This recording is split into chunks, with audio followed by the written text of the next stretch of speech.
When I started the channel, how could I have known just how much you've all helped and how far it has grown? From your views and your clicks and your comments galore, to your jokes and your questions and your likes, and there's more. It all started with cartridges, but the shooting was prime. It was simple back then with a budget of a dime.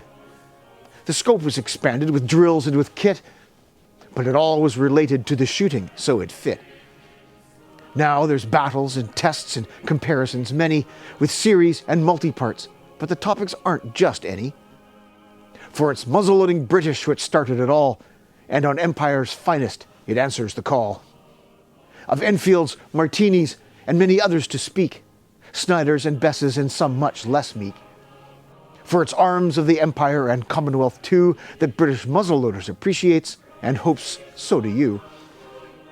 There's so much to thank for, all your up thumbs and words kind, your shares and appreciation being thoughtful in mind. To you patrons, you've helped like nothing before or since. You make it so expenses don't cause me to wince. You all seem like friends with your posts and your jokes. The community is strong, and that's what I like the most. This year we visited with friends new, may be it, from Rich and his vicars to Matt and his Piet. The Fenian front was held by fine men, Ross with his Ballard, and Lorne Branco and Ken. The Victorian riflemen should cause me to mention what I hope to do more of when I start collecting my pension. Colonel Snook's expertise of the Zulus was grand, and meeting him too was a great 8-hour stand. The chap helped out with his Dyson-made baker. He was there, I was here, so to separate ranges we'd take her.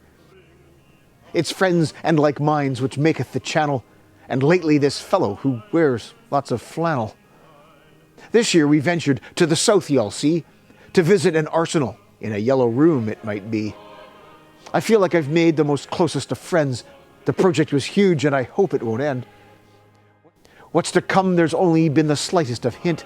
To be sure it was epic, and the results, they are mint. Suffice it to say the subjects are late, but still very much fit into the slate. And certainly there is something more I must say about this big-bearded Sasquatch and a darling named May. For they hosted and toasted and set up to shoot a Lewis, a Bren, and David his Sten guns to boot. All was done with the most southern of care to ensure things worked out while I visited there. Bruno, Sven, Jeff and Henry, Hill, Aidan and Tom, Susie, David and Kristen all made it the bomb. Now before I conclude, I must show recompense to my wife who puts up with all this nonsense. So this Christmas give thanks to your bountiful bevy for your fine wood and iron, powder black and lead heavy. May you ring in the new with pomp and good cheer, and look forward to what comes in the next shooting year. I'll finally say, whilst the potatoes do cook, from all of us here, though similar, we all look. From Mackenzie and Ross and his dim twin brother, to their sergeant a bawling like he was their mother. As the new year comes round, may you be with your folk. We'll be here, so watch out for clouds of white smoke. A very happy Christmas and all the best in the new year from British muzzleloaders. Rob, where's my tea cozy?